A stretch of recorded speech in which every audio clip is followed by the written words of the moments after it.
আল্লাহ রাব্বুল আলামিন বলে, বান্দা তুমি ততক্ষণ পর্যন্ত তোমরা জান্নাত পাইবা না যতক্ষণ পর্যন্ত না তোমাদের পছন্দের জিনিসটা আল্লাহর রাস্তায় খরচ না করবা। এই আয়াতের ব্যাখ্যায় আল্লামা আব্দুর রহমান ইবনে নাসির আস-সাদি তার বিখ্যাত তাফসীরের কিতাব তাইসিরুল কারীমির রহমান ফি তাফসীরি কালামিল মান্নান, ওই কিতাবের মধ্যে লেখেন, মান আসারা মাহাব্বাতাল্লাহ আলা মাহাব্বাতি নাফসি, যে ব্যক্তি আল্লাহর ভালোবাসাকে নিজের ভালোবাসার উপরে প্রাধান্য দিতে পারবে। দোকানে বসে আছেন, মসজিদের মিনার থেকে আজান চলে আসলো, এটা আল্লাহর ভালোবাসা। হায়াতে রমজান পাইলেন, রমজানের রোজাগুলো রাখা আল্লাহর ভালোবাসা। টাকা পয়সা আল্লাহ দিয়েছে, হজ ফরজ হলো, হজ করা আল্লাহর ভালোবাসা। টাকা পয়সা দিয়েছে, জাকাত ফরজ হওয়া, জাকাত দেওয়া, এটা আল্লাহর ভালোবাসা। এবার আজান শোনার পরেও মসজিদে না যাওয়া আল্লাহর ভালোবাসা না, নিজের ভালোবাসা।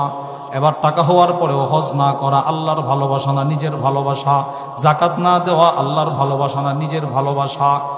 আল্লামা আব্দুর রহমান বলে, যে ব্যক্তি আল্লাহর ভালোবাসাকে নিজের ভালোবাসার উপরে প্রাধান্য দিতে পারবে, ফাকাদ বালাগাদ দিরওয়াতাল উলিয়া মিনাল কামাল, ওই লোকটাকে আল্লাহ তাআলা দুনিয়া আখিরাতে মান সম্মানের মর্যাদার সর্বোচ্চ শিখরে পৌঁছায়া দিবেন। সর্বোচ্চ মর্যাদা আল্লাহ এর পৌঁছায় দিবে। তাহলে এক আয়াত থেকে আমরা বুঝলাম বান্দাকে বান্দার উপরে প্রাধান্য দেয়া, আর এক আয়াত থেকে বুঝলাম আল্লাহর ভালোবাসাকে নিজের ভালোবাসার উপরে প্রাধান্য দেয়া। এই আয়াতটা যখন নাজিল করা হয়েছিল, সাহাবাদের ভিতরে একটা প্রতিযোগিতার হিরিক শুরু হয়ে গেছে, কে কার আগে আল্লাহর ভালোবাসাকে নিজের ভালোবাসার উপরে প্রাধান্য দিবে। শুধু আপনাদেরকে বোঝানোর জন্য একটা দৃষ্টান্ত শোনাই। বুখারী শরীফের 1461 নম্বর হাদিসের বর্ণনা, ওয়ান আনাস ইবনে মালিক রাদিয়াল্লাহু তাআলা আনহু قال, আনাস ইবনে মালিক থেকে বর্ণিত, তিনি বলেন, কানা আবু তালহা আকসারাল আনসারি বিল মদিনা মালাম মিন নাখলিন। আনাস ইবনে মালিক বলে, আনসার সাহাবার মদিনার একজন বড় ব্যবসায়ী ছিল, খেজুরের ব্যবসায়ী, কোটি কোটি টাকার সম্পদ ছিল তার। সুবহানাল্লাহ বলেন। অনেক বড় একজন খেজুর ব্যবসায়ী ছিল, নাম তার আবু তালহা। সবাই বলেন নামটা কি? আবু তালহা। তার কোটি কোটি টাকার সম্পদ। আনাস ইবনে মালিক বলে, তার কোটি কোটি টাকার সম্পদের ভিতরে তার সবচাইতে পছন্দের একটা সম্পদ ছিল বাইরোহা নামে একটা খেজুরের বাগান। বাইরোহা বলেন, বাইরোহা বলেন, বলেন বলেন, আবার বলেন, সবাই বলেন বাইরোহা বলেন তো। আনাস ইবনে মালিক বলে, ওয়া কানা আহাব্বু আমওয়ালিহি ইলাইহি বাইরোহা, তার সবচাইতে পছন্দের সম্পদের নাম ছিল একটা বাইরোহা খেজুরের বাগান। প্রশ্ন, কোটি কোটি টাকার ভিতরে ওই বাগানটা কেন সবচাইতে পছন্দের? দুই কারণে। বলেন কই কারণে? এক নাম্বার, ওয়াকানাত মুস্তাকবিলাতাল মসজিদ, তার বাগানটা মসজিদে নববীর সীমানা শেষ, তার বাগানের সীমানা শুরু। সুবহানাল্লাহ। মানে রসুলের মেহরাবের সীমানা শেষ, তার বাগানের সীমানা শুরু, মসজিদে নববীর একদম সামনে ছিল।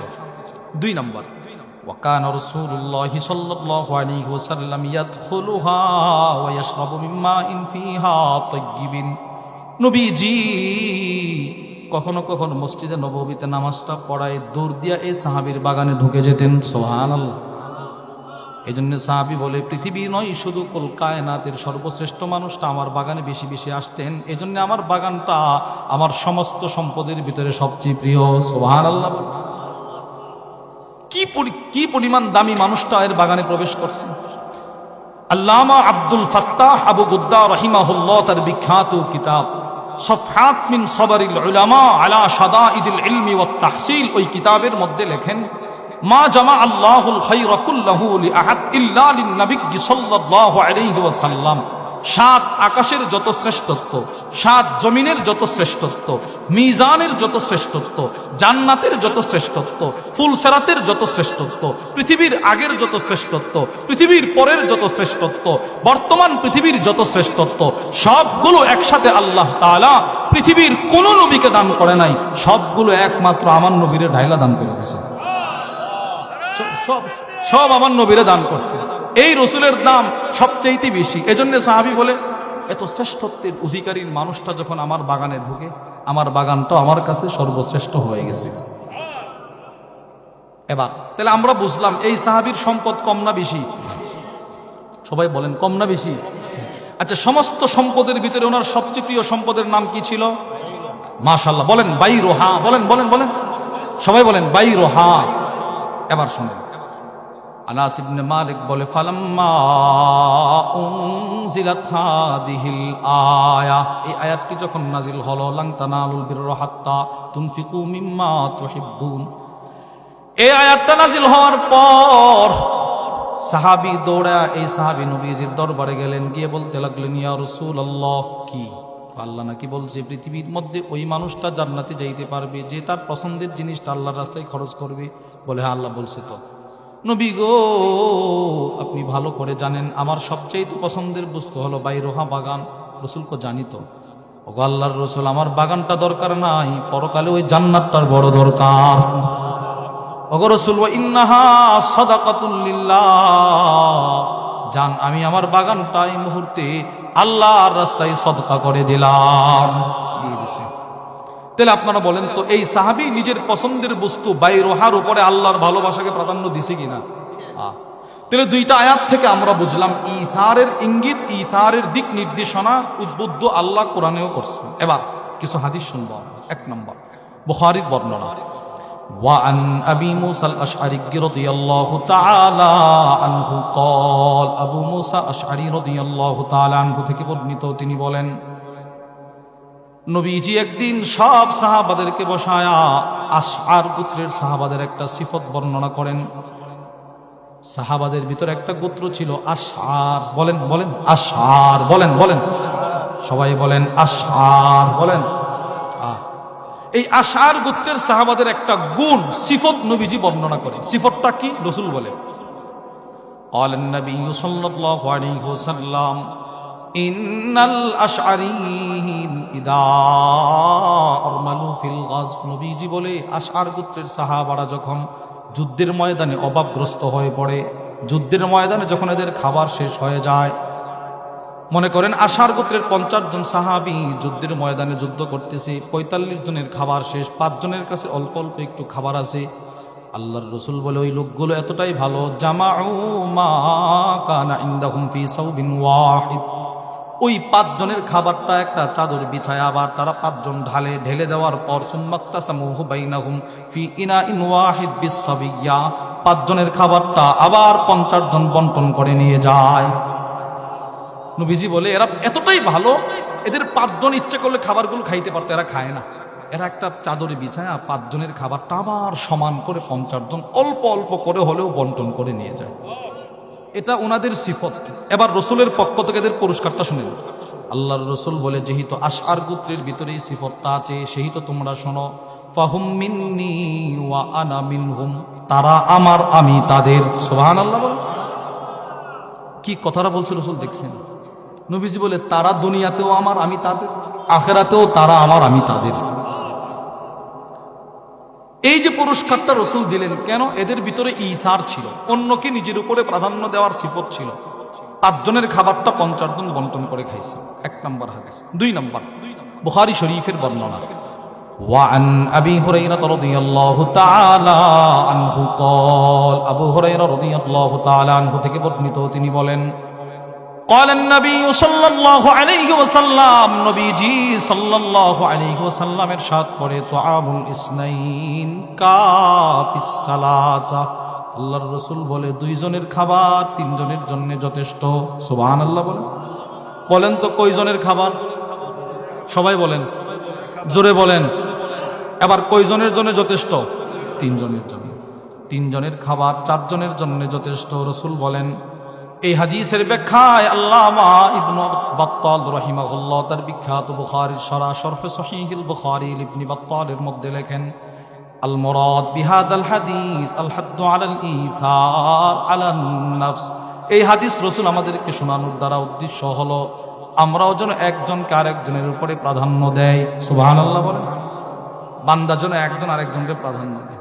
2টা হাদিস। 3, বুখারী শরীফের 602 নম্বর হাদিসের বর্ণনা, ওয়ান আব্দুর রহমান ইবনে আবি বকর সিদ্দিক রাদিয়াল্লাহু তাআলা আনহুমা قال, আব্দুর রহমান ইবনে আবু বকর থেকে বর্ণিত, সিদ্দিক আকবরের ছেলে আব্দুর রহমান বলে, আন্না আসহাবাস সুফফা, এখনো আছে রসুলের রোজার একদম পিছনেই বড় মসজিদের ফ্লোর থেকে 1-1.5 হাত উঁচু, ওখানে সাহাবারা নবীজির কাছ থেকে ইলম শিখতেন। এখনো হাজী সাহেবরা হজ করতে গেলে ওই জায়গাটা একটু বসে, কেন নবীজি এখানে বৈশা বৈশা সাহাবাদেরকে ইলম শিখাইছেন। নবীজির এই মাদ্রাসায় যে সাহাবারা ইলম শিখত, আব্দুর রহমান বলে অধিকাংশ সাহাবী ছিল রসুলের ছাত্র, অধিকাংশ ছিল অসহায় দরিদ্র। কি ছিল ভাই? গরিব গরিব গরিব ছিল। এদের খাবারের কোনো বন্দোবস্ত ছিল না, খাবারের কোনো ব্যবস্থা ছিল না। আব্দুর রহমান বলে আল্লাহ রসুল একদিন মদিনার স্থানীয় বাসিন্দাদেরকে ডাকাইলেন। নবীজি স্থানীয় বাসিন্দাদেরকে ডাকায়া আল্লাহ রসুল ছোট্ট একটা ভাষণ দিলেন। নবীজি বলতে লাগলেন, সাহাবারা শোনো, মান কানা ইনদাহু তুআমু ইসনাইন ফালিয়াযহাব বিসালিসিন, তোমাদের যাদের ঘরে 2 জনের খাবার আছে, তোমরা তৃতীয় একজন আমার এই মাদ্রাসার ছাত্রকে লজিং খাওয়াইবা। সুবহানাল্লাহ বলেন। তোমাদের যাদের ঘরে 3 জনের খাবার আছে, চতুর্থ একজন আমার মাদ্রাসার ছাত্রকে জাগিরে রাখে খাওয়াইবা। তোমাদের যাদের 5 জনের খাবার আছে, ষষ্ঠ একজন আমার মাদ্রাসার ছাত্রকে খাওয়াইবা। নবীজি সকালবেলা এই ভাষণটা দিয়ে চলে গেলেন। আল্লামা ইমাম শামসুদ্দিন জাহাবি রহিমাহুল্লাহ তার কিতাব সিয়ারু আলামিন নুবালার মধ্যে লেখেন, আল্লামা আবু বকর ইবনে আবিদ দুনিয়া তার কিতাব কিরাত দইফের মধ্যে লেখেন, কানা আহলুস সুফাহ ইদা আমসাউ, রাসূল যেদিন বক্তব্য দিয়ে চলে গেলেন, এদিন যখন সন্ধ্যা হয়ে গেল, মদিনার সাহাবারা নবীজির দরবারে আইসা ইনতালাকার রাজুল বির রাজুল, কেউ আইসা বলে আমার ঘরে 2 জনের খাবার আছে, আমি একজনকে খাওয়াইতে পারো, আমার সাথে ঘরে চলে আসেন। সুবহানাল্লাহ। কেউ আইসা 2 জন নিয়ে যায়, ওয়ার রাজুলু বিল খামসা, কেউ আইসা 5 জন নিয়ে যায়, যার যদ্দুর সামর্থ্য, কেউ 2 জন, কেউ 3 জন, কেউ 5 জন। কিন্তু আম্মা সাদ ইবনে উবাদা, নবীজির একজন সাহাবী ছিলেন, নাম তার সাদ ইবনে উবাদা, ফা ইন্নাহু কানা ইয়ানতালিকু বিসামানিনা কুল্লা লাইলা, তিনি প্রতি রাত্রে আয়েশা 80 জন সাহাবীকে নিয়ে যাইতেন খাবার খাওয়ানোর জন্য। বলেন তো কয়জনকে? এবার আপনি বলেন, এই সাহাবী নিজের উপরে অন্য মানুষকে কি পরিমাণ প্রাধান্য দিয়েছে? 80 জনকে প্রতি রাত্রে খাবার খাওয়াইতেন। শুধুই মাত্র 80 জনকে খাবার খাওয়ায় শেষ না, 80 জন সাহাবী তার ঘরে খাবার খায়, আর এই সাহাবী নিজের ঘরের ছাদে ওইটা ভাষণ দেয়। সুবহানাল্লাহ বলেন। 80 জনের মেহমানদারি নিচে চলতেছে, কিন্তু সাহাবী নিজের ঘরের ছাদে দাঁড়ায় ছোট্ট করে একটা ভাষণ দিয়ে বলে, মান আহাব্বা শাহমান ওয়া লাহমা ফালিয়াতি সাআদ ইবনে উবাদা, ও আমার প্রতিবেশী, তোমরা যারা সপ্তাহের পর সপ্তাহ চলে গেল গোশত খাইতে পারো না, ভালো খাবার যারা খাইতে পারো না, তোমাদের জন্য আমি সাদের ঘরের দরজা 24 ঘন্টা খোলা আছে। সুবহানাল্লাহ। আসো, আয়সা খায়া যাও, আসো। দেখেন, ইনি পৃথিবীর ইতিহাসে একমাত্র সাহাবী, আল্লাহর রসুল যেদিন মক্কা থেকে হিজরত করে মদিনায় গেলেন, সেদিন থেকে রসুলের লুজিং ছিল এই সাহাবীর ঘরে। এই সাহাবী সব সময় ওনার ঘরে একটা খাবারের প্লেট ছিল, প্লেট। এটা নিয়ে বলতেন কি জানেন? পৃথিবীর মানুষ আমার এই প্লেটটা রসুলের সব বিবিদের ঘরে ঘোরাফেরা করছে।